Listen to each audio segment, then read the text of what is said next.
Cosmic Echoes, a screenplay treatment. Logline. A brilliant but socially isolated astrophysicist accidentally bonds with an unstable cosmic energy source, granting her spectacular light-based powers just as an exiled Kree general arrives on Earth to weaponize that same energy for galactic conquest. Tone. High-stakes cosmic adventure meets grounded character drama, similar to Doctor Strange or Captain Marvel. Key characters: Dr. Ilara Vance/Aurora, 30s, a genius astrophysicist. Driven, scientifically rigid, and emotionally closed off following a past tragedy. She views her newfound powers as a scientific anomaly to be controlled, not a gift to be embraced.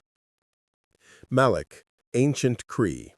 The main antagonist, a powerful, exiled Kree general who believes he is destined to restore the Kree Empire to its former glory.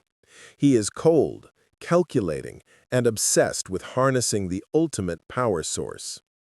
Dr. Liam Chen, 40s. Ilara's former mentor and colleague. Pragmatic, supportive, and slightly cynical. He becomes Ilara's hesitant technical and emotional support system.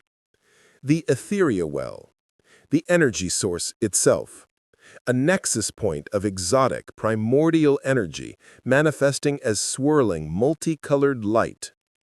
Act 1. The Catalyst. Scene 1. The Isolation Chamber. Opening. The film opens in the vast, empty deserts of the Atacama, Chile, at the Vera Rubin Observatory. Dr. Ilara Vance lives in near-total isolation, spending her nights monitoring deep space. Her current obsession is the ethereal well, a recently discovered cosmic anomaly emitting impossible, structured radiation. She carries a quiet grief, hinted at by a quick shot of a framed, slightly faded photo of her with a young girl. Tonight is the night of her unauthorized, high-risk experiment, feeding focused dark matter radiation back into the well to stabilize it. Dr. Liam Chen appears via video call, desperately trying to talk her out of it, citing catastrophic risks. Ilara dismisses him, her need for scientific answers overriding caution. Scene 2. The Eruption. Ilara initiates the sequence. For a brief moment, the anomaly stabilizes, displaying breathtaking, structured light. Ilara gasps in wonder, but the stability is instantly lost.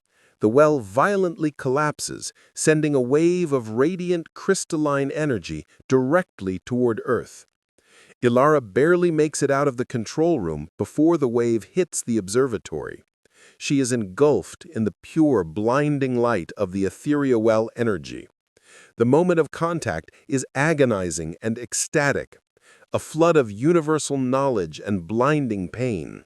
She collapses, her body glowing faintly. The observatory is destroyed, leaving a massive, shimmering crater.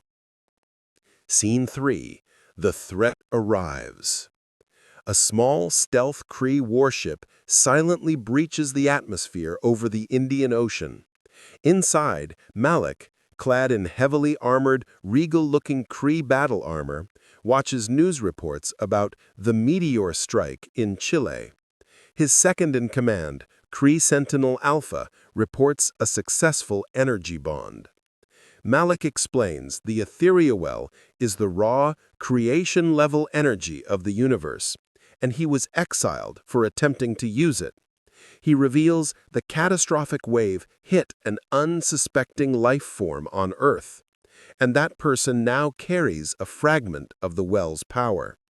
His mission shifts. He must hunt down the host and extract the energy before the host's body rejects it, causing a localized supernova. Scene 5. First manifestation. Ilara wakes up, weeks later, in a remote hospital. Liam Chen is by her side, helping her cover up the incident as an equipment failure. She is medically fine, but profoundly changed. She is overly sensitive to light and sounds. While attempting to pour a glass of water, she accidentally disintegrates the glass into a shower of harmless photons. Panicked, she tries to suppress the reaction.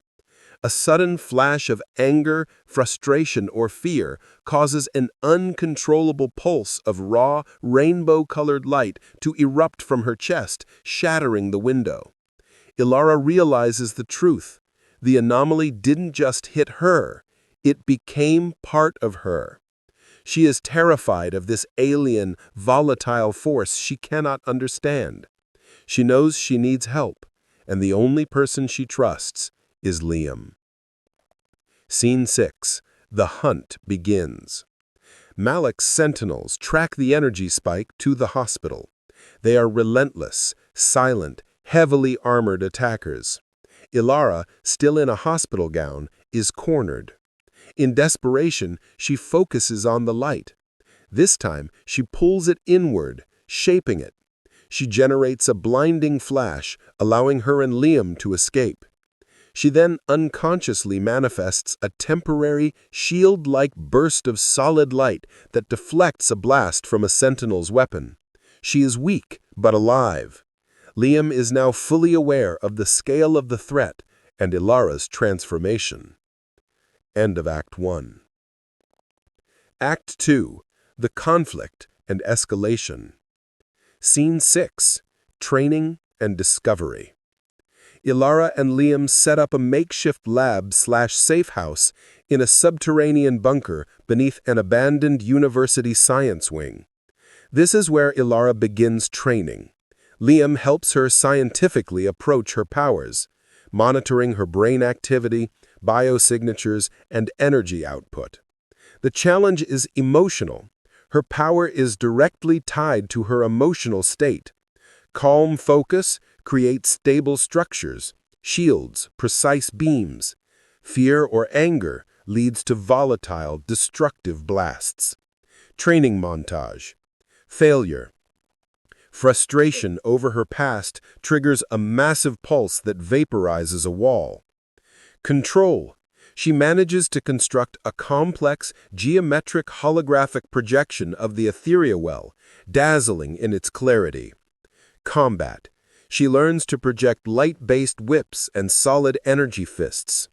She dubs herself Aurora, the dawn of a new dangerous era for her. Scene 7. Malik's warning. Malik, unable to capture Aurora, makes a move to draw her out.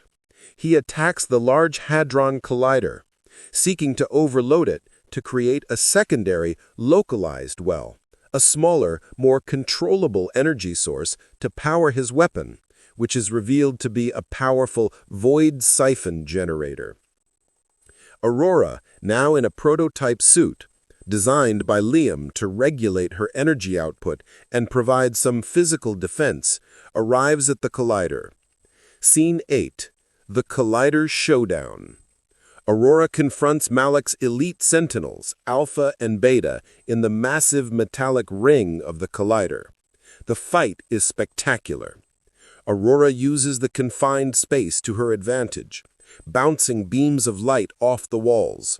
She unleashes a solar flare-like burst, temporarily incapacitating the sentinels. Then she creates a massive glowing shield that protects the Collider's core from an overload reaction, saving the facility but exhausting herself. Malik appears via drone projection. He admires her power but delivers a chilling ultimatum. The well inside you is a ticking clock, Ilara Vance. Surrender it, or I will tear this planet apart to stop the decay. He detonates a small Kree seismic charge as a warning, causing a minor earthquake before retreating. Scene 9. The Truth Revealed. Back at the bunker, Aurora is paralyzed by fear and despair. Her isolation, her tendency to push people away, now seems validated. She tells Liam to leave, sacrificing herself to prevent the inevitable explosion. Liam refuses. He reminds her of the photo. The young girl was her little sister, who died in a preventable accident. Ilara closed herself off to avoid loving and losing again. Liam tells her, "You ran from the risk of living. Now this power is the ultimate risk. If you run now, you lose everything for nothing. Fight for the stability you sought." Inspired, Ilara accepts her destiny, but chooses to control it. She devises a desperate, high-risk plan. She will use her remaining stability to overload the void siphon generator with so much counter-energy that it implodes, taking Malik and the destabilized well energy with it. End of Act 2. Act 3. The Zenith. Scene 11. The Final Target. The Sentinels are traced to their final staging ground, a colossal abandoned satellite array deep